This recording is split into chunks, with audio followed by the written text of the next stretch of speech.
irmãos, meus irmãos, tudo bem com vocês? Graça e paz na paz do nosso Senhor Jesus. Mais uma lição da Escola Sabatina e hoje é a primeira lição, irmãos. E o título é Daniel, louvado seja Deus. Se você não é inscrito no nosso canal, que você possa inscrever, dá um like aí para ajudar o nosso canal, comenta o que você está achando, se inscreva no nosso canal e clica no sininho para receber novas notificações, novos vídeos.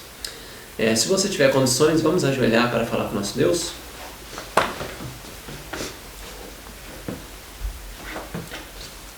Nosso Deus, nosso Pai, estamos aqui, Pai, para fazer mais uma vez o teu trabalho, Senhor. Eu te peço que a nossa mente, Pai, seja iluminada pelo teu Santo Espírito e nós venhamos, conhecer mais da tua palavra e ao mesmo passar essas informações para os nossos irmãos, as pessoas interessadas que vão assistir esse vídeo. Amém. Eu te peço que o Senhor abençoe todos nós, nossos familiares, os nossos familiares e também os familiares das pessoas que vão assistir, todo o teu povo na terra, Senhor. Amém, Deus. Dá a tua bênção. Eu te agradeço no doce nome de Jesus. Amém, Senhor. Amém. Amém. Então, muito bem, meus irmãos. Hoje nós vamos começar a primeira lição, da lição de Daniel, louvado seja Deus, da leitura à compreensão. E o texto, para nós dar início, está em Atos, capítulo 8, verso 30, que diz assim, ó: Correndo Filipe, ouviu o ler o profeta Isaías e perguntou: compreendes o que vês? Lendo Atos capítulo 8, verso 30. Então vamos comentar isso aí, Vilano. Esse texto que a leitura, a compreensão. Bom, nós vemos aqui que ele estava lendo as escrituras, lendo o livro de Isaías a respeito de Cristo, mas precisava de uma pessoa que pudesse lhe explicar. Então o que foi que aconteceu? O Espírito Santo, ele indicou a Filipe: Filipe, você tem que explicar para ele lá a palavra. Sim. Então aqui a gente podemos ver que Deus, ele faz uma conexão entre as pessoas que estão estudando a Bíblia e não conseguem compreender, e conecta esse povo que não consegue compreender ao povo de Deus que consegue compreender. Sim. Então o que acontece aqui Deus sempre associa o Evangelho, a explicação do Evangelho ao seu povo, que o povo dele explica o Evangelho às pessoas que precisam conhecer. E no livro Atos dos Apóstolos diz aqui, ó: Filipe foi dirigido, antes eu tenho que informar a página, na página 107 a 111, eu não vou ler tudo obviamente, o tempo não permite isso. Então, Filipe foi dirigido a ir ter com o etíope e explicar-lhe a profecia que estava lendo. Chega-te, aí disse o Espírito, ajunta esse rapaz aí, vai explicar para ele aí, Filipe. Aproximando-se Filipe, perguntou ele conforme o texto diz aí, né? Tu entende que lês? Como é que eu vou entender se não tem ninguém não tem nenhuma pessoa que me explique isso aqui? Então ele convidou Filipe: suba aqui na carruagem aqui e me explique, por favor. Aí Filipe explicou a ele. Então Filipe patenteou a grande verdade da redenção, começando com a mesma passagem, lhe anunciou a Jesus. Aqui está falando que Filipe anunciou a Jesus àquele etíope. O coração do homem fremia de interesse ao ser explicado as Escrituras, e ao terminar o discípulo estava pronto para aceitar a luz proporcionada. E foi. Houve aí uma luz proporcionada. Ele não fez de sua elevada posição mundana, olha, escuta só, uma desculpa para recusar o Evangelho. Indo, eles caminhando, chegaram ao pé da água e disse o eunuco: eis a água aqui, o que me impede de ser batizado? Aí Filipe, se você crê, é lícito se você crê. Você crê que Jesus é o Messias, é o Filho de Deus? Sim. Então, ele foi batizado. E o Espírito já arrebatou o Filipe para outro local, né, para fazer o trabalho. Né? E eu tive lá, ele foi feliz, alegre, e quando chegou na sua terra, ele propagou o Evangelho. Tanto que, tempos depois, o que foi acontecer naquela região das igrejas? Não tinha um grande crescimento? Sim. Então ali já foi a semente plantada já e se expandiu. Quando os apóstolos chegaram lá, Paulo, né? E já estava Meio caminho andado, né? Exatamente. Porque a semente já tinha sido plantada. Então chegou lá, criou uma grande autoridade, e como o texto fala que ele foi com alegria, então ele chegou lá e já proporcionou, expandiu o Evangelho. Amém. Tem um texto muito interessante aqui também, irmãos, gostaria de ver, olhando para o alto. É uma meditação de 1983, página 124. Ó. O Senhor está familiarizado com todas as nossas circunstâncias. Quando aquele viajor etíope estava lendo a Escritura, ao viajar em sua carruagem, anjos de Deus estavam observando a cena. Um dos discípulos foi enviado ao encontro da carruagem. E quando chegou ao lugar, viu o homem estudando a Escritura. Filipe lhe disse: compreende o que está lendo? E ele respondeu: como podeis entender se alguém não me explicar? Então Filipe abriu a Escritura e quando ouviu, creu. E Eutipe perguntou: quem impede que seja batizado? Essa experiência revela o cuidado do Senhor por seu povo. Foi o Espírito de Deus que conduziu a mente desse homem à Escritura, mas ele não podia interpretar seu significado. Então o Senhor enviou um dos seus servos para iluminar-lhe a mente e fazê-lo compreender. Olha que interessante, irmão. Então o Espírito Santo sempre está ajudando o povo, né? Levando um a compreender, o outro a ter curiosidade da Escritura, e os anjos estavam contemplando essa cena. Olha que lindo. Então, irmão, pode estar familiarizado com isso, que os anjos de Deus estão com aqueles servos sinceros e vai guiar um ao outro para estudar, né? Dar estudo bíblico na palavra de Deus. Nessas páginas que eu li pouco aqui do Atos, você vai encontrar essas indicações lá que quase as mesmas, com alusão a mais, né? O que o Alexandre falou aí agora, para que os servos de Deus da atualidade, eles são enviados a pessoas que estão estudando, mas que não estão compreendendo. E só para nós tirar um erro muito grave, que alguns pegam esse texto fora de contexto, diz assim, velho, tá vendo? O rapaz lá deu um estudo só e já foi levado ao batismo. Então não precisa dar um monte de estudo bíblico. É um estudo só. Não, mas aí é uma argumentação que não é... É aquela história. Nós temos que levar em conta toda a Bíblia e não um texto isolado. Sim. Então, sempre a gente pega e isola um texto para aquilo que nos convém. Sim. Então, esse é o mal de todo ser humano. Sim. Aquilo que nos convém. Não podemos isolar a passagem. Nós temos que ser honestos com Deus e com os nossos semelhantes. Levar em consideração toda a palavra de Deus. Toda. Então, vou dar um exemplo prático disso. Você usa esse argumento, né? Vamos lá que você dê um estudo sobre uma doutrina. Uma doutrina e a pessoa aceitou aquela doutrina. Mas todas as outras doutrinas não aceitam. E agora, como é que fica? Então, o que é que vai promover isso lá na igreja? apostasia. E confusão. E muita confusão. Já tem confusão e vai promover mais confusão ainda. Então tem que dar todo o estudo. Não você vai estudar a vida toda com a pessoa também, né? Isso tem algumas indicações que dizem que nós não podemos. A pessoa tem que caminhar. Ela vai estudar sozinha depois. Né? Exatamente. Você tem que dar o básico, o grosso do Evangelho. E ela tem que caminhar. Sim. É assim. Mas também não dá um estudo só. E interessante que o eunuco ali não precisava mais de estudo, porque ele só não compreendia essa parte das escrituras, que Jesus era o Messias, era só isso. É um ponto bem interessante a gente discutir.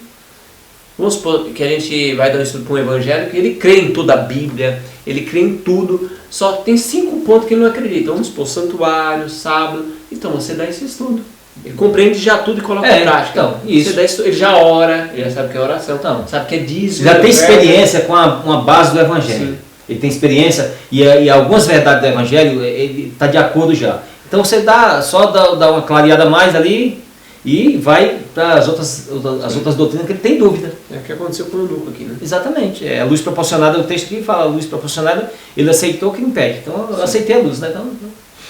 Então aqui ele foi... Na página 152 do livro Atos dos Apóstolos também, diz aqui: para o obreiro de Deus, o relato destas visitas de anjos deve trazer força e coragem hoje. Tão verdadeiramente como nos dias dos apóstolos, mensageiros celestiais estão a passar por todo o comprimento e largura da terra, procurando consolar os tristes, proteger os impenitentes e ganhar o coração dos homens para Cristo. Não os podemos ver pessoalmente, não obstante, estão conosco guiando-nos, dirigindo-nos, protegendo-nos, guiando para que a gente possa, né? Aqui vai falar também sobre Filipe, essa questão de Filipe, e a obra que ele fez e que nós devemos também fazer.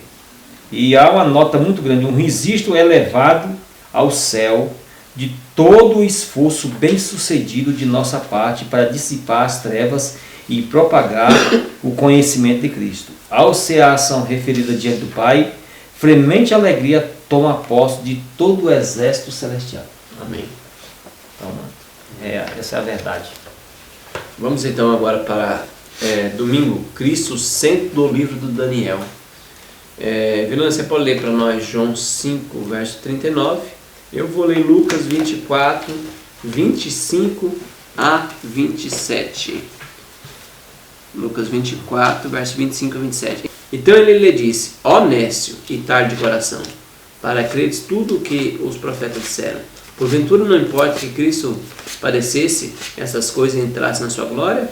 E começando por Moisés e por todos os profetas, explicou-lhe o que dele se achava em todas as Escrituras. Examinais as Escrituras, porque julgais ter nela a vida eterna, e são elas que dão testemunho de mim. 2 Coríntios, irmãos, capítulo 1, verso 19 a 20, diz assim, ó: porque o Filho de Deus, Cristo Jesus, que entre vós foi pregado por nós, isso é por mim, Silvano e Timóteo. Não foi assim e não, mas nele houve sim. Pois, tantas quantas forem as promessas de Deus, nela está o sim. Portanto, é por ele e o amém, para a glória do nosso Deus. Para a glória de Deus por nosso intermédio. Então vamos comentar, irmãos, esse texto aí, baseado em Cristo, centro do livro de Daniel. Cristo é o centro do livro de Daniel. Cristo, ali o Messias, o Rei do Universo, estava ali diante deles. Poderia muito bem chegar e dizer: aqui eu sou eu, aqui eu ressuscitei. Conforme o livro aqui, ele estava satisfeito, não é isso? Mas o que convinha ali era Cristo se apresentar e revelar para eles: eu sou o Cristo e tal. Convinha que ele fortalecesse a fé deles em quê? Em todas as Escrituras. Nas Escrituras. Por que eles estavam tristes? Em primeiro lugar, por que eles estavam tristes? Em primeiro lugar, Jesus morreu e eles não compreenderam na Escritura que Jesus tinha que ressuscitar. Eles não teve essa compreensão. Então, eles não tiveram força, fundamento aonde? Nas Escrituras. Nas Escrituras. Porque se eles tivessem, o que tinha acontecido? Sim. Tinha sido o inverso. Sim. Nem Cristo precisaria ir lá. Porque nas Escrituras estava dito que Cristo ia morrer e ia ressuscitar. Então aqui é a base. Se tem um fundamento nas Escrituras, obviamente a fé baseada nas Escrituras, a pessoa já sabe que isso iria acontecer assim, assim, assim. Sim. Então, eles teriam mais ânimo, mais esperança, sabia que Cristo ia ressuscitar. Estariam esperando pela ressurreição. Então o estudo das Escrituras fortalece o povo quando passa dificuldade para ficar firme, né? A Escritura dá esse força e ânimo, né? Então aqui tem um conselho muito importante para nós nessa passagem aqui. Vários conselhos, é muito rica a passagem. Que o nosso fundamento não é em milagre, Sim.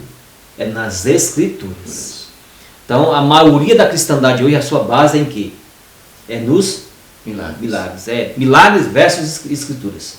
Então a pessoa fica com milagre e esquece a Escritura. Tem um marabalismo espiritual que eles fazem sobre isso aí. Então a pessoa acaba se equivocando e acaba se complicando, e muita gente vai se perder com isso. E nos últimos dias, o Apocalipse fala que a maioria das pessoas na Terra, elas vão se perder por causa do quê? O motivo. Lá em Apocalipse 3 fala: os prodígios que a besta, né, Deus vai permitir isso, vai fazer no mundo, vai derramar fogo do céu, e através dos milagres. Lá diz que não vai tentar fazer, vai fazer. Misericórdia. Então se a gente não tiver ligado com as Escrituras, nós vamos cair, né? Então, Deus vai permitir. Então, toda aquela pessoa que tem base, fundamento nas Escrituras, além de não ser enganado pelos falsos profetas que deturpam as Escrituras, vai se fortalecer ainda contra os milagres do diabo através de seus agentes humanos. Misericórdia. Vamos para a segunda agora. Agora nós vamos ver a estrutura do livro de Daniel. Lê para nós aí, Daniel capítulo 2, verso 44. E eu vou ler 2 Pedro 3, verso 11 a 13.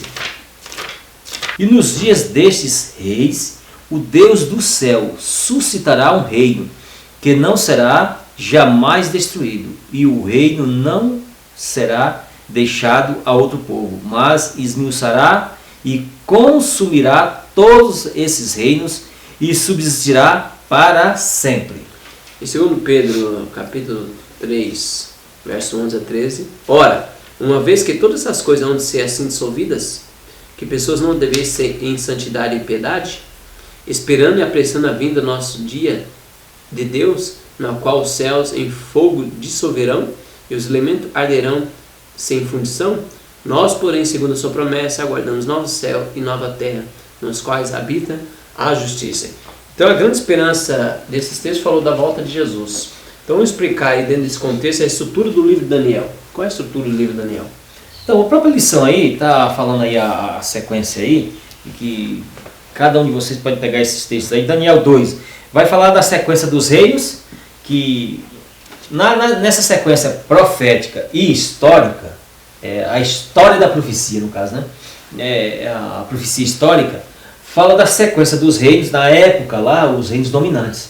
Na Babilônia, o reino mais poderoso no caso, e mostrando a sequência, todos os reinos, e Deus falando que cada reino, ele permitiu, lógico, mas cada reino ia passar. Sim. E ia encerrar com o estabelecimento do reino eterno, através de Cristo, que ia lá falar da pedra, no caso. E aí Daniel 2, Daniel 7 também vai fazer isso, Daniel 8... Cada um que vai passando, vai aumentando, vai expandindo a revelação, vai expandindo. Então a estrutura é repetição e ampliação, a estrutura da profecia. Porque aí ele vai repetindo e ampliando. Que você vê aí na própria lição aí, os irmãos que têm a lição em casa aí, Daniel 2, Daniel 7 vai falar aí, ó, os governos, vai repetir quase todos, mas sempre com acréscimo. Sim. Sempre com acréscimo, por quê? Porque durante esses eventos aí, da profecia, as circunstâncias do mundo, das pessoas, e as revelações, e o contexto profético com o histórico, eles vão se fundindo, entendeu? Aí Daniel vai falar do chifre pequeno, exatamente. Aí você vai Apocalipse, capítulo 12, 13, 17, vai falar também desse poder que é a besta. Sim, o sistema papal romano, tanto a Roma nas duas fases, sim. A fase pagã dos imperadores com a fase papal, sim. E vai expandindo, vai falar sobre juízo, na própria lição aqui está todas essas informações aqui, o autor colocou aqui, então está muito bem explicado aqui. Então, e ver durante todos esse livro de Daniel, você vê a revelação de Deus se revelando através do profeta Daniel, uma mensagem apocalíptica, né? Daniel e Apocalipse são livros gêmeos, sim. Considerados livros gêmeos, né? Então você vê aí que Deus se revela através do profeta Daniel e as experiências que Daniel passou. Sim. E culmina essas profecias na volta do Senhor Jesus, como nós lemos esses dois textos aí, né? Exatamente. E sempre na profecia, Daniel fazendo uma alusão aos últimos dias. Sim. Você vê que Daniel foi lá na Babilônia, foi cativo, mas ele deu um testemunho lá. O povo de Deus não é cativo no mundo? Sim. Mas dá testemunho no mundo. Sim. Deus o fortalece. Os três lá no capítulo 3, os três com o amigo de Daniel lá. Os três fiéis lá de Deus lá. Da Babilônia. E nós vamos ver lá em Apocalipse a imagem novamente. Não naquele aspecto, mas no outro aspecto. A imagem da besta. Exatamente. Levantada para adoração. Exatamente. E novamente o povo de Deus não pode se prostrar. Sim. Não pode adorar. E assim por diante. Cada capítulo apresentado na profecia de Daniel e história, revelando os últimos dias, os acontecimentos dos últimos dias. E nós temos que estar atento com isso, muito atento com isso. E aqui o profeta, a estrutura do livro aqui é uma coisa maravilhosa. Deus mostra que Deus está no controle de todas as coisas. Que coisa tremenda. Amém. Coisa extraordinária. Por isso, isso nos fortalece, voltando à lição anterior que você que a gente viu dos apóstolos que Jesus se encontrou com ele. E se a gente estudar o livro de Daniel e Apocalipse, nos dá força para saber o que vai acontecer. Quando vier, a gente já, Deus já me avisou através das Escrituras. A gente já falou esse texto, mas não custa a gente ler novamente. É João 13, versículo 19. Escutem só, irmãos. Aqui é o princípio profético. Tem muitos irmãos que falam, eu estou sendo perseguido, e está acontecendo isso, está acontecendo aquilo na igreja, não sei o que e tal. Aí fica se lastimando e triste. Causa tristeza mesmo, mas é só que isso é profecia. Diz assim, João 13, 19. Desde já vos digo, antes que aconteça, para que quando acontecer, creais que eu sou. Sim. É o princípio profético. Na medida que as profecias vão se cumprindo, a nossa fé, a lógica é essa, a nossa fé tem que aumentar. Quando você vê os cumprimentos proféticos, aí a fé tem que aumentar. É a lógica. Mas infelizmente tem algumas pessoas que parecem que vai diminuir. Sim. Então vamos lá para a terça-feira agora. Profecias apocalípticas de Daniel. Lê para nós aí, Adriano. Daniel, capítulo 7, verso 6.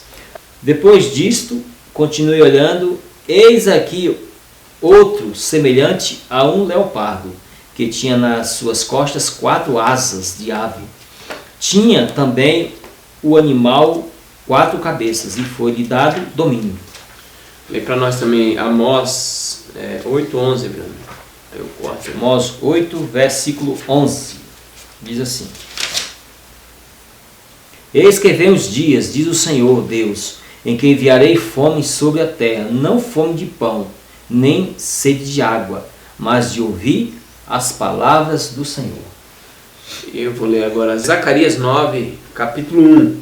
O peso da palavra do Senhor está na terra de Adraque e Damasco, será seu remanescente, quando os olhos do homem, bem como todas as tribos de Israel, estiverem em direção do Senhor. Então vamos comentar a profecia apocalíptica aqui em Daniel. Também os irmãos podem ler Jonas, capítulo 3, que vai falar da profecia de Jonas, que ele pregou a Nínive e eles se converteram. Então vamos comentar essa profecia clássica e essa profecia apocalíptica. Então, que uma é condicional, outra não tem condição. Vai acontecer mesmo, não tem jeito. Tem as profecias incondicionais. As condicionais que dependem da resposta humana. Que foi lá em Jonas, que ele pregou, se converteu e Deus não trouxe juízo. Exatamente, a clássica é isso. Deus dá a profecia de advertência, vai acontecer assim, assim. Mas, se vocês mudar o processo, converter e tal, então vai ser diferente. Sim. No livro Profetas e Reis, na página 363, com infalível exatidão, o infinito ainda ajusta conta com as nações. Com infinita exatidão. Sim. Enquanto sua misericórdia é oferecida, com chamados para o arrependimento, esta conta permanece aberta. Mas quando as cifras alcançam um certo montante que Deus tem prefixado, o ministério de sua ira começa. Olha bem, a conta é encerrada, cessa a divina paciência, a misericórdia não mais pleiteia em seu benefício. Você vê esses textos que a gente leu aí anterior, lá veio fome, não de pão, e sede não de água? Sim. Hoje em dia, agora, nesse exato momento, o que é que convence um ser humano a aceitar a verdade de Deus? Tudo bem, nós temos os elementos humanos. Sim. Deus é o instrumento humano que Deus usa. Mas o fundamento de convencer mesmo, na mente, no coração, a pessoa, isso é verdade, aceita. Quem é que faz esse processo? O Espírito Santo. Mas quando você rejeita o Espírito Santo, adianta isso aqui? Não adianta. Então, quando a porta da graça fechar, o Espírito Santo não vai estar mais atuando. Não vai mais alimentar. Sim. Então vai passar fome. Então, se a pessoa com o Espírito Santo na terra, ela rejeita as verdades, imagina quando o Espírito Santo não mais atuar, quando a porta da graça fechar, aí que ela procurarão, esse texto que você falou, procurarão de amar e não vão achar. Não é que não vão achar o papel, elas vão ler, mas não vai, como fosse um papel lendo. não vai... É porque a Bíblia, a palavra de Deus, ela aberta, é Deus falando com a gente. Ela fechada, aí Sim. não tem assim, não tem aquela voz na nossa mente falando. Então o que acontece? E quem faz com que a gente entenda a Bíblia é inspirada por Deus. Lá diz que o Espírito Santo inspirou as escrituras, tal, assim, tal. Então, mas para a gente entender ela e aceitá-la, do mesmo Espírito que inspirou ela, nós precisamos para a gente ser iluminado e convencido. Sim. Sem ele, aí o processo não acontece. Por isso que devemos estudar hoje, irmãos. Tem um texto aqui, ó, Testemunho para Ministros, par 114, olha o que diz, ó. Quando o livro de Daniel e Apocalipse forem bem compreendidos, nós falamos até na lição de segunda, terão os crentes uma experiência religiosa inteiramente diferente. Serão dados a eles vislumbres das portas abertas do céu, que o coração e mente se impressionarão com o caráter de todos devem desenvolver a fim de alcançar o bem-aventurança que deve ser a recompensa dos puros de coração. Então, irmãos, quando a gente estudar o livro do Apocalipse de Daniel, vai haver uma reforma na nossa vida, um reavivamento na igreja, que as pessoas vão ser transformadas o seu caráter. Olha que interessante. Então, irmãos, por isso que as profecias de Daniel, Apocalipse, né, são uma bênção para nós. Devemos estudar mais esses livros. Principalmente a igreja deve pregar mais sobre isso e parar de fazer esses eventos aí que não traz espiritualidade, né? Acontecer um reavivamento na igreja em nome de Jesus. O Espírito de Profecia recomenda que o livro de Daniel e Apocalipse estejam constantemente na presença da igreja, assim, expondo o pessoal na igreja, que nós estamos na reta final, na igreja e também para o mundo. Sim. A igreja, nós como igreja precisamos compreender as profecias do Apocalipse e o mundo também precisa. Sim. Porque o mundo, a igreja está em perigo e o mundo está em perigo. Sim. Então, aqueles que impedem a mensagem com argumentos fúteis de extremismo, não sei o que, tá, isso aí tudo, irmãos, essas argumentações aí, vou falar, é melhor, conforme eu falei aqui, a nossa conta com Deus aí pode aumentar aí a situação aí e fica mais difícil para nós. Então, nós temos que tomar cuidado em relação a isso. Deixa a profecia solta. Deus quer que rode solto mesmo. Sim. Na igreja e no mundo. E quem convence é o Espírito Santo. Aí deixa essa questão com o Espírito Santo. O nosso dever como cristão é levar a mensagem. Vivê-la e levá-la. E o resto é consequência com Deus. Isso aí nós temos que deixar com Deus. Porque aqui no livro Profetas e Reis ainda, na página 269, tem umas indicações aqui muito bom, falando sobre Jonas. Jonas aprendera, afinal, que a salvação vem do Senhor. O Salmo 30, versículo 8. Com penitência e o reconhecimento da graça salvadora de Deus, veio o livramento. Jonas foi liberto dos perigos do profundo abismo e foi lançado em terra seca. Uma vez mais é o servo de Deus, comissionado para advertir Nínive. E veio a palavra do Senhor segundo vez a Jonas, dizendo: levanta-te, Jonas, e vai à grande cidade, Jonas, e prega contra ela a pregação que eu te disser.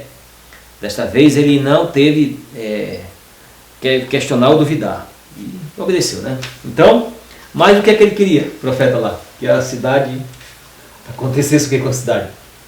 Sendo destruída, porque ele... Por causa do ressentimento dele, né? Sim. E ele misturou aí a profecia com condição, né? Aí ele tinha condição, né? Se ele se convertesse, Jesus não ia praticar isso. E eles se converteram, né? Exatamente. E algumas profecias incondicionais. Uma profecia é a volta de Jesus, as 7 últimas pragas. Quer a pessoa se converta, quer não, isso vai acontecer. Incondicional. Não, aí é o cronograma divino, né? Então aí não tem como uma pessoa... Tem aí os teólogos que fazem aquele marabalismo espiritual, uma mistureba espiritual aí, que é uma confusão que não acaba mais. É uma confusão grande que esses teólogos... Uma vez eu perguntei a um pastor assim, muito sincero, né? Eu perguntei assim... O camarada estuda lá teologia, aí tem um significado das palavras em hebraico, em grego, tal. Aí eu falei, por que é tanta interpretação em cima de uma linguagem só que significa a mesma coisa? Aí ele falou assim: Vilani, Eu vou te ser bem sincero. É falta de honestidade. A pessoa lá vai entender. É falta de honestidade. Porque o texto que diz, isso é água para qualquer religião na Terra. Mas só que ele precisa fazer o mecanismo porque aquilo não lhe agrada o seu cronograma espiritual. Sim. Então vai ter que modificar. Ele vai criar um misticismo em cima daquele texto. Uma interpretação. O que está claro, ele se torna obscuro. É assim, os teólogos fazem isso. O que é claro, ele se torna obscuro. E o que é obscuro, ele quer tornar simples. Infelizmente, a grande maioria dos teólogos, irmãos, de vez deixar a palavra de Deus mais simples, eles complicam mais ainda. Misericórdia. A linguagem também. Então a linguagem, quanto mais simples, para que uma linguagem simples, todas as pessoas conseguem compreender. Tanto as pessoas refinadas lá em cima, como as pessoas embaixo. Uma linguagem complicada, geralmente só quem consegue compreender e assim com muita confusão são os refinados. Quarta-feira, agora, irmãos, o calendário de Deus. Lê para nós aí, Fernando, Números, capítulo 14, verso 34. E eu vou ler Ezequiel, capítulo 4, verso 5 a 6, que diz assim: pois eu fixei os anos da sua iniquidade, para que eles te sejam contados em dias, 390 dias. Assim levará a iniquidade da casa de Israel. E quando tiveres cumprido esses dias, deitar-te-á sobre o teu lado direito, e levarás a iniquidade da casa de Judá. 40 dias te dei, cada dia por um ano. Segundo o número dos dias em que espiastes a terra, a saber, 40 dias. Levarei sobre vós as vossas iniquidades por 40 anos, um ano por um dia, e conhecereis a minha oposição. Então vamos comentar esse calendário de Deus aí. Como é o aí Deus ele pôs na profecia, é o princípio profético, dia, ano. Sim. É o princípio profético, ele colocou dia, ano, que para nós entendermos essa questão do tempo. Toda a Bíblia ela demanda essa simbologia, esse princípio de dia, ano. Sim. Tantos dias por anos. Daniel também fala isso, né? Sim. Tempos, metade de um tempo e assim por diante. Então, esse é o princípio profético da profecia em relação ao tempo. Então, nós temos que compreender isso aqui. Se nós fugirmos desse princípio, aí toda a profecia de tempo é desmantelada. Aí por isso que eu vou ler na lição aqui, irmão, no segundo parágrafo, para os irmãos abrir mais a mente. O preterismo tende a ver os eventos proféticos anunciados em Daniel como tendo ocorrido no passado. O futurismo afirma que as mesmas profecias ainda aguardam cumprimento. O idealismo, por sua vez, sustenta que as profecias apocalípticas sejam símbolos de realidades espirituais gerais sem qualquer referência histórica específica. Em contrapartida, o historicismo defende nas profecias apocalípticas Deus revela uma sequência histórica ininterruptas, desde a época do profeta até o fim do tempo. Ao estudarmos o livro de Daniel, observamos que cada visão principal no livro de Daniel capítulo 2, capítulo 7, capítulo 8 e 11, repete em esboços históricos, a partir de diferentes perspectivas e com novos detalhes. Os pioneiros adventistas, incluindo Aaron White, entendiam as profecias bíblicas de Daniel e apocalíptica a partir de uma abordagem historicista. Por que então o entendimento historicista é o melhor que tem? É o melhor e o resto, as outras, nós respeitamos, lógico, Sim. Respeitamos, mas não tem fundamento. Em primeiro lugar, a pessoa, no princípio de interpretação historicista, a pessoa acompanha a profecia dentro da história. E nos outros não tem como acompanhar. E batendo não tem como. Com a regra de Daniel e o Apocalipse. A Bíblia toda, entendeu? O historicismo acompanha a profecia através da história. A profecia ela anuncia e a história confirma. Agora as outras interpretações não tem como.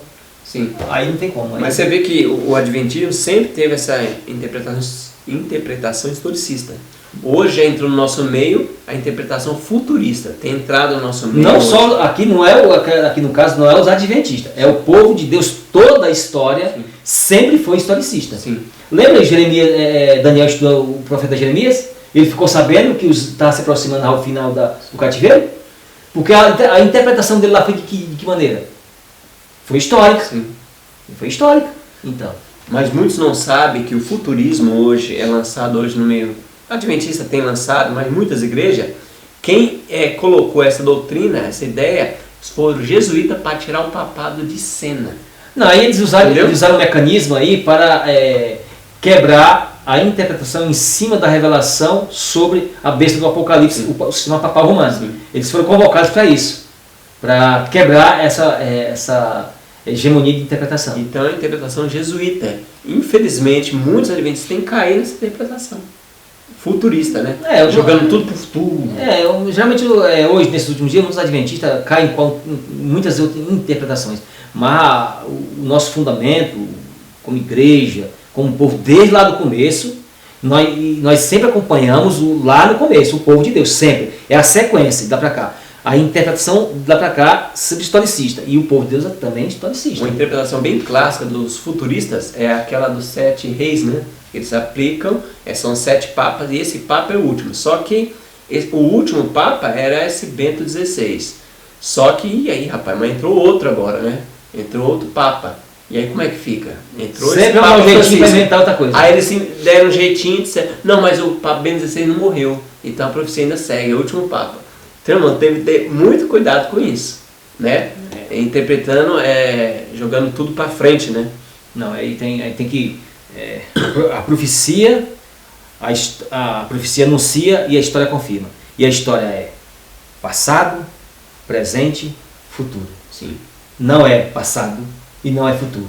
É passado, presente e futuro. Então, um fica com o passado, outro fica com o futuro e outro fica sem nenhum presente. Você entende? Aí a confusão que está? Confusão. A confusão grande? Então, no presente, um lá está no passado. O povo que está na atualidade agora, está lá no passado. As pessoas apontam para o passado. O outro grupo aponta para o futuro. E o presente tem o quê? Nada. Não tem nada. Então a interpretação mais clássica, assim, dentro da palavra de Deus, é historicista. Andando com a história.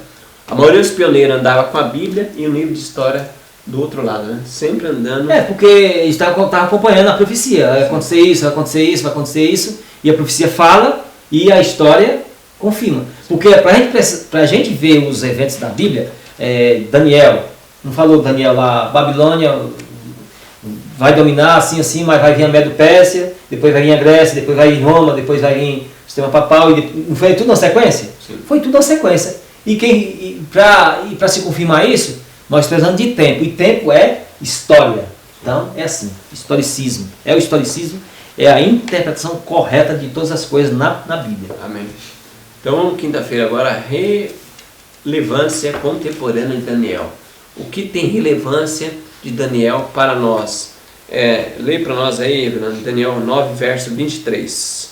Diz assim: no princípio das tuas súplicas saiu a ordem, e eu vim para te mostrar, porque és muito amado. Considera, pois, a palavra e entende a visão. E lê para nós também Daniel capítulo 10, verso 11 e o 12.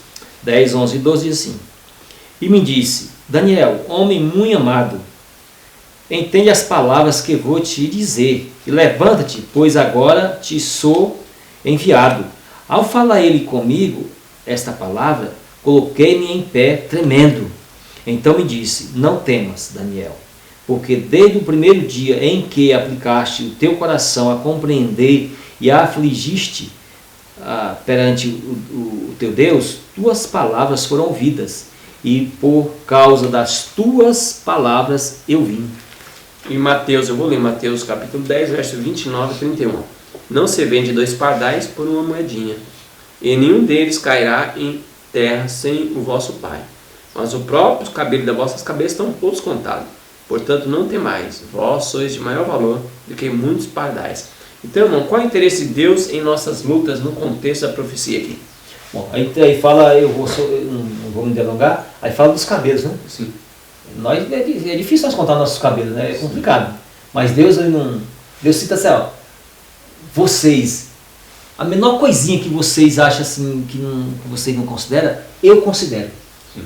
A menor coisa, a coisa mais significante que vocês não consideram, eu considero. Porque eu acho, eu criei vocês Vocês é de suma importância para mim. Sim. Então eu valorizo tudo em relação a vocês, porque eu amo vocês eternamente.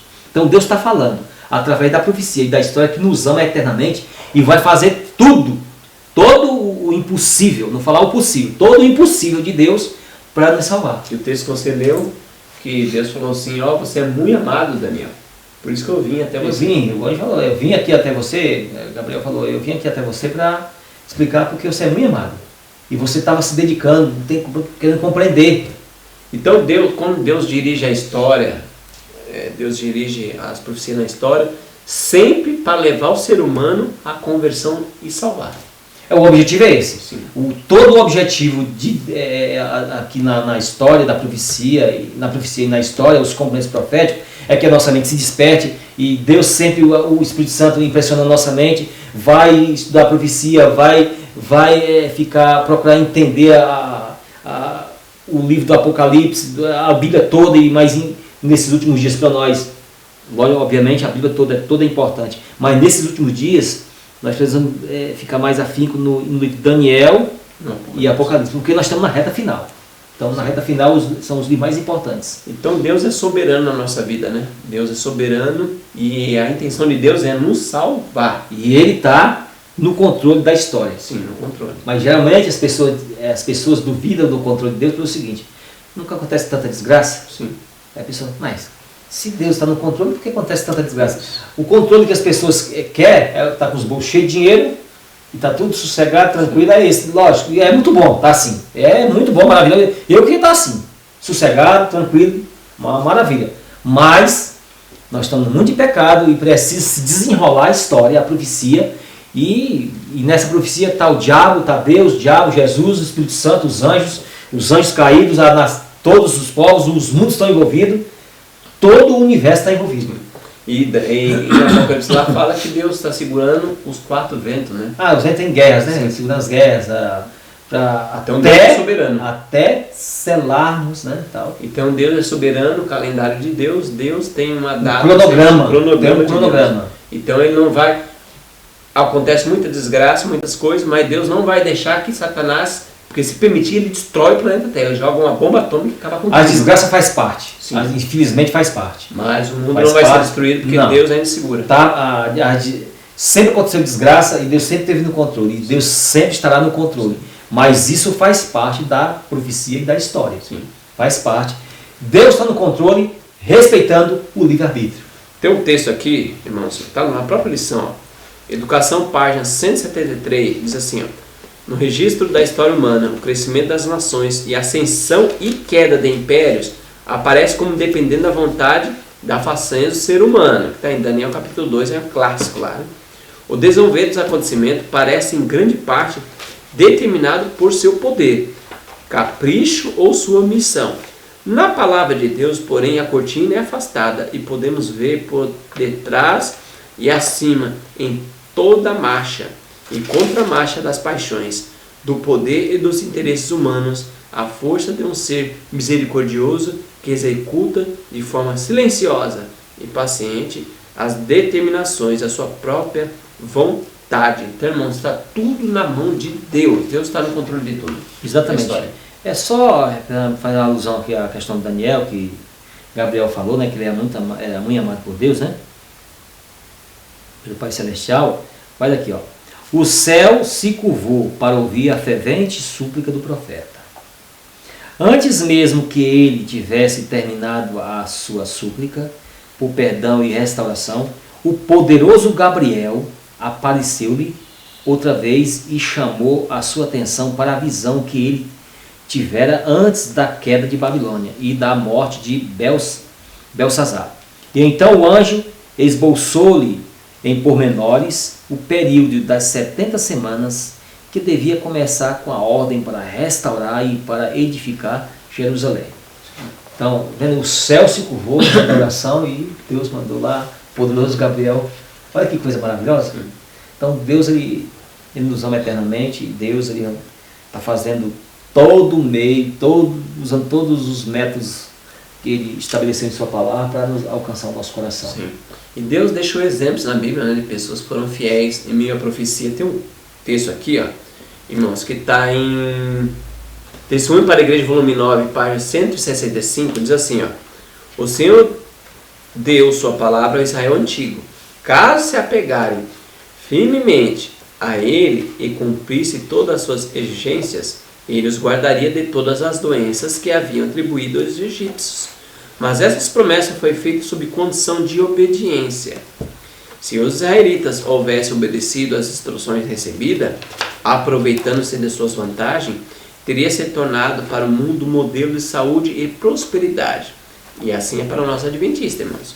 Mas eles deixaram de cumprir o plano divino e dessa forma de receberem também as bênçãos que poderia ter sido nas suas. Entretanto, em José e Daniel, Moisés, Elias e muitos outros, temos exemplos nobres dos resultados que podem ser obtidos de um plano sábio da vida. Da mesma maneira, a fidelidade hoje em dia produzirá resultados idênticos. E para nós que está escrito: vós sois geração eleita, sacerdócio real, a nação santa, povo adquirido para que anuncieis a virtude daquele que vos chamou das trevas à sua maravilhosa luz. 1 Pedro 2,9. Mas só vai se cumprir, irmão. Nós vamos ser sacerdócio real, nação eleita, povo santo peculiar, se a gente colocar em prática tudo que Deus nos revelou. Daniel e seus amigos foram homens excepcionais, usados por Deus, porque primeiramente eles foram temperantes. Aqui falou também de José, porque José foi um homem grande ali no meio dos egípcios, um homem que foi usado por Deus, porque ele não caiu no pecado da fornicação, ele fugiu do adultério, né? Ele fugiu ali daquele pecado e Deus abençoou ele fugiu do pecado do adultério, e então ele foi uma bênção. Então nós adventistas só vamos ser uma bênção se colocarmos em prática a luz que nós temos, senão nós não vamos ser um povo peculiar. Exatamente. Aqui na página, volume 4 do Testemunho para a Igreja, na página, se você quiser acompanhar da página 260 até 261, apelo aos pastores. Aqui vai falar aqui, não vou ler a página toda, mas você lê que o pastor está intensificado em questão de salvar almas, no caso, né? A fim de que o pastor seja verdadeiramente bem sucedido, deve consagrar-se inteiramente à obra de salvar almas. É absolutamente essencial que esteja intimamente unido a Cristo, buscando dele contínuo conselho e dependendo de seu auxílio. Alguns deixam de ter êxito porque confiam somente na força do argumento e não clamam ardentemente a Deus por sua sabedoria para dirigi-los e sua graça para santificar seus esforços. Longos sermões e orações cansativas são verdadeiramente prejudiciais ao interesse religioso e falam em levar a convicção à consciência do povo. Essa propensão para fazer sermões frequentemente abafa o interesse religioso que poderia ter produzido grandes resultados. O verdadeiro embaixador de Cristo está em perfeita união com aquele a quem representa, e seu abrangente objetivo é a salvação das almas. As riquezas da terra reduzem-se a uma insignificância quando comparada com o valor de uma simples alma por quem nosso Senhor e Mestre morreu. Então, aqui tem mais, você pode ler mais. Então, você pode falar assim da obra do ministério, há batalhas a enfrentar e vitórias a ganhar, no caso, né? Então, aqui diz, né? Não cuideis que vim trazer a paz na terra, disse Cristo. Não vim trazer paz, mas espada. Os trabalhos iniciais da igreja cristã foram acompanhados de dificuldades e amargas dores, e os sucessores dos apóstolos primitivos descobrem que precisam enfrentar provas semelhantes às deles. Então, nesses últimos dias, nós vamos enfrentar umas provas terríveis aqui, nesses últimos dias. Porque Daniel, capítulo 3, os três lá ficaram diante da estátua e não se curvaram. Aqui, uma imagem da besta vai ser erguida e nós devemos ter o mesmo procedimento. Em Daniel 3, ali, irmãos, foi levado sacerdotes, levitas, homens, líderes da igreja. Estavam ajoelhados. Nos últimos dias, muitos homens de liderança de igreja, por isso não devemos confiar em homens, muito cuidado, vai estar ajoelhado também diante da besta. Muitos estão preparando suas congregações para receber o sinal da besta. Devemos ter cuidado, estudar por si mesmo, né? A palavra de Deus. E acabar com esse negócio de polêmica, vai falar sobre o Apocalipse, aí tudo inventa uma polêmica. Isso aí é uma obra do diabo, irmãos. Vamos deixar correr frouxa a profecia. Lógico que a gente tem que tomar cuidado com os falsos profetas. A gente não pode ficar desatento a isso. Por isso que devemos seguir a Bíblia no contexto do historicismo, né? Da interpretação historicista. Mas deixar as portas abertas, os púlpitos livres para a profecia rolar solta mesmo, porque tem a todo vapor. Infelizmente tem muitas pessoas aí desequilibradas que vão pregar, põe data na volta de Jesus, põe data no fechamento da graça. É complicado, né? Isso aí não está na palavra de Deus, né? Não está, né? Isso aí não está. Isso aí tem um equilíbrio. Tem algumas pessoas que ficam perseguindo os servos de Deus na igreja, mas também a gente é aquela coisa. A gente tem que reconhecer todas as coisas, todos os perigos de dentro do povo de Deus, a perseguição, e os de fora querendo introduzir coisas que não devem no meio do povo de Deus. A gente tem que ficar de ambos os lados, ficar atento. Eu costumo dizer que o povo de Deus está sobre fogo cruzado. Nós temos que ficar atento para não cair nas armadilhas dos falsos profetas de dentro do povo de Deus, da igreja. Na igreja está cheio de falsos profetas. Sim. E os de fora. A questão é ficar atento. E a gente só fica atento com a forma: orando e estudando. Orando e estudando. Ficar atento a isso. Orar e estudar para não ser enganado. É verdade. Não ser enganado. Para nós terminarmos aqui, eu vou ler um texto, irmão, sexta-feira. É o segundo texto. É uma exortação para nós. Estude a história de Daniel e seus companheiros. Embora estivesse vivendo onde estavam, deparando-se por todos os lados com a tentação de satisfazer o próprio eu, eles honraram e glorificaram a Deus na vida diária. Decidiram evitar todo o mal. Recusaram-se a colocar no caminho do inimigo. E Deus recompensou sua lealdade inabalável, rica, bênçãos. Olha, irmãos, isso aí está na Manuscrito Elise, página 224, é o volume 4 do Manuscrito Elise.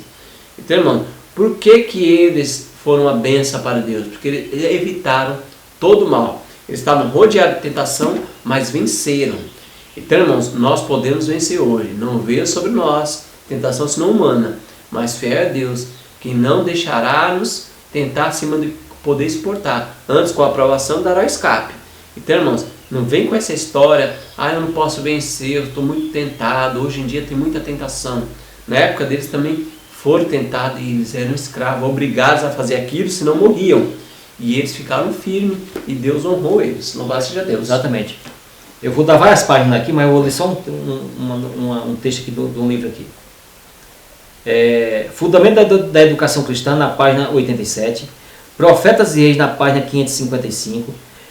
Testemunho para a Igreja, volume 5, na página 135. E Refletindo a Cristo, na página 90. Volume 4 do Testemunho para a Igreja, 261, 327, 522. Volume 5, na página 749.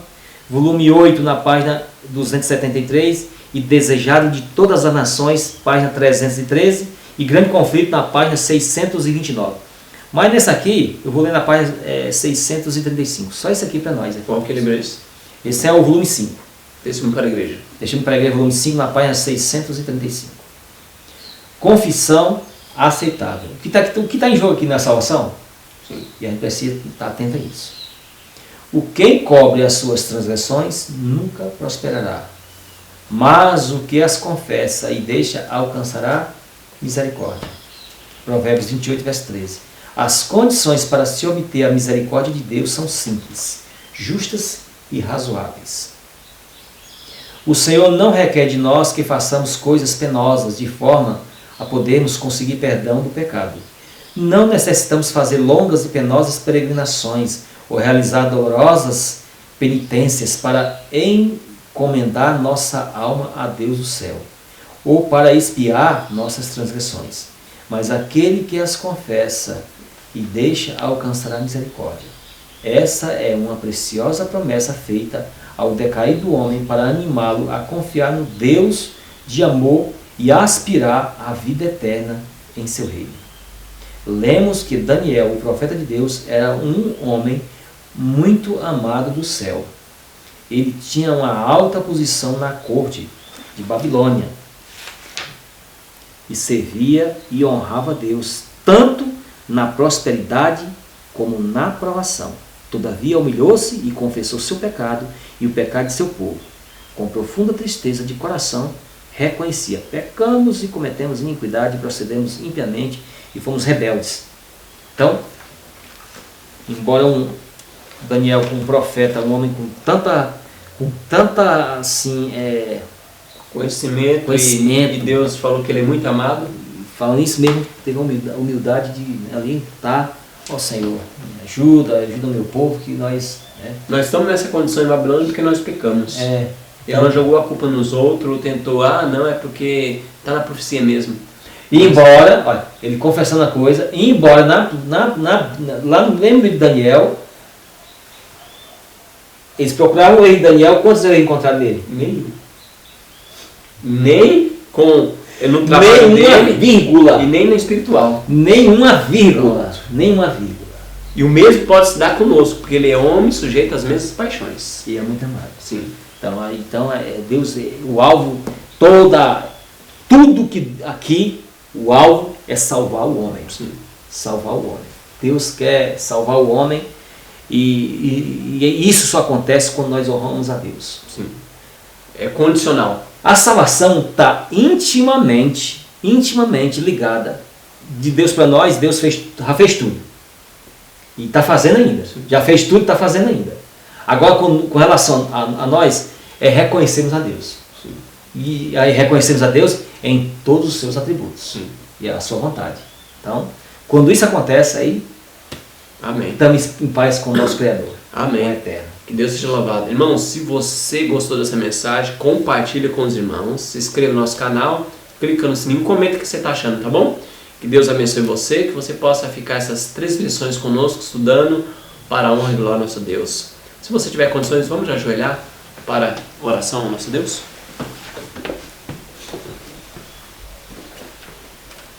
Senhor Deus, Todo-Poderoso, Criador dos céus e da terra, nós vimos, Senhor, que o Senhor é soberano, que o Senhor guia o teu povo através da história. É verdade, Senhor. Tudo está nas suas mãos, Deus.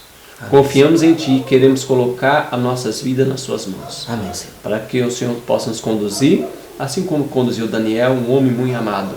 Ajuda-nos, Senhor, o teu povo a ser obediente ao Senhor em todas as coisas. Amém, para que Senhor. possamos testemunhar nessa Babilônia que é esse mundo, Deus. E pedimos não que haja mérito em nós, e sim em Cristo Jesus, com o perdão dos nossos pecados. Amém, Senhor Jesus. Amém, Senhor.